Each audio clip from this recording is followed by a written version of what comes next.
আমাদের দেশনেত্রী বেগম খালেদা জিয়া এখন আর শুধুমাত্র বিএনপির কেউ নন, তিনি দলের ঊর্ধ্বে চলে গিয়েছেন। তিনি সারা দেশের সম্পদ। সেখানে ডান বাম, পক্ষ বিপক্ষ, রাজনৈতিক, সাধারণ সকলেই তার জন্য দোয়া করছেন।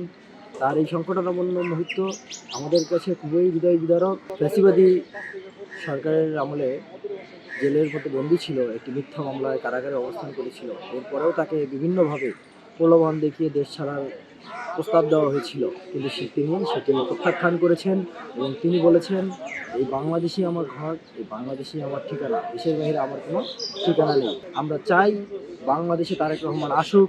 আমরা চাই বিগত দিনে যখন দীর্ঘ এক যুগ পরে দেশনেত্রী বেগম খালেদা জিয়া বিদেশে চলে গিয়েছিল চিকিৎসার জন্য যুক্তরাজ্যে, সেখানে যেমন মা এবং ছেলের একটি আবেগঘন মুহূর্তের সৃষ্টি হয়েছিল, সেই আবেগঘন মুহূর্তটি আমরা তখনই আশা করেছিলাম, তখনই আমরা ধারণা করেছিলাম বাংলাদেশের মাটিতেও প্রতিফলিত হবে। উনি দীর্ঘদিন কারান্তর ছিলেন।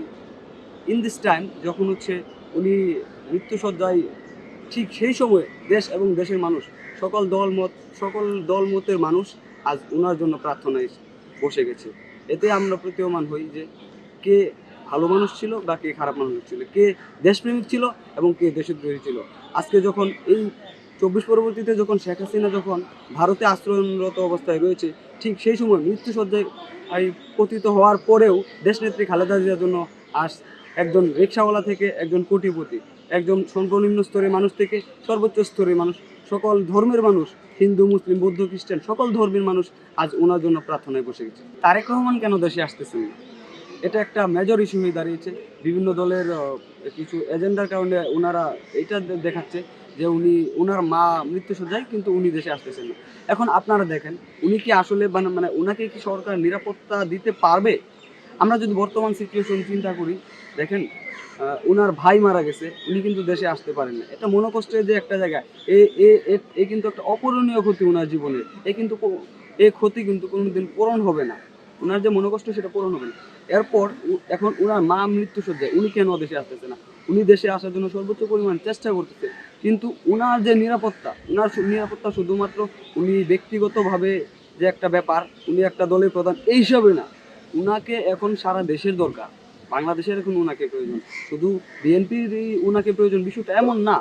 যদি এরকম হইতো তাহলে এটা বিএনপি নিয়ে চিন্তা করতো, কিন্তু উনি এখন যেহেতু শুধু মানে একটা দলের প্রধান না, উনি একজন দেশের অবশ্যম্ভাবী নেতা।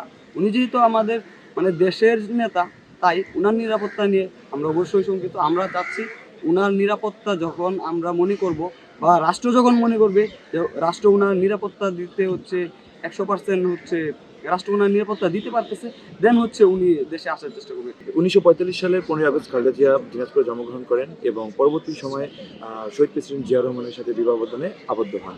দক্ষিণ এশিয়ার রাজনৈতিক নারী নেতৃত্বে তিনি এক প্রভাবশালী নেত্রী হিসেবে তাকে ধরা হয়। তিনি চাইলে দেশ ছেড়ে বাইরে গিয়ে সুন্দর একটি সুষ্ঠু জীবনযাপন করতে পারতেন, কিন্তু তিনি চাননি। কারণ তিনি দেশের মানুষকে ভালোবেসেছেন, দেশের মানুষের জন্য তিনি ভেবেছেন, দেশের মানুষের জন্যই তিনি এখনও বেঁচে আছেন। আর তার যে বর্তমানে তিনি বিভিন্ন শারীরিক সমস্যার জন্য এবার হসপিটালে আছে, এবং দেখা যাচ্ছে যে সেখানে দলমত নির্বিশেষে সবাই তার জন্য দোয়া চাচ্ছে। দেশের প্রতিটা জায়গা, প্রতিটা মসজিদ, প্রতিটি দলীয় সংগঠন তার জন্য দোয়া চাচ্ছে। এই যে তার ভালোবাসা, এই যে তার জনপ্রিয়তা, এটা কোনো দলীয় ভিত্তিক নয়, এটা তার আপোষহীনতা এবং তার যে ভালোবাসা, জনগণের প্রতি যে ভালোবাসার জায়গা থেকেই সে আজকে সবার কাছে জনপ্রিয় হয়েছে।